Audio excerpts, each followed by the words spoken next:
Du hast noch die Möglichkeit, hervorzukommen, für dich beten zu lassen. Wir beten im Namen unseres Herrn Jesus. Und wenn du glaubst,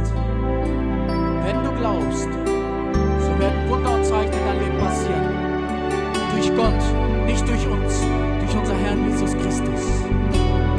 Komm hervor, der du ein schweres Herz hast. Komm hervor, der du krank bist. Komm hervor, der du Schmerz in deinem Herzen hast. Und lass für dich beten. Trag es nicht selber. Komm zu den Herrn. Er will dir alle Last nehmen. Kek man divel man kek kones kipenao.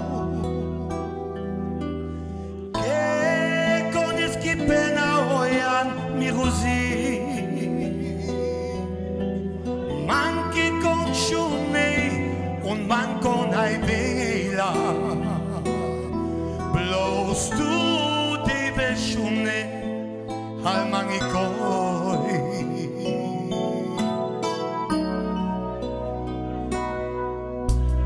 Kek man divel man kek kones kipenao.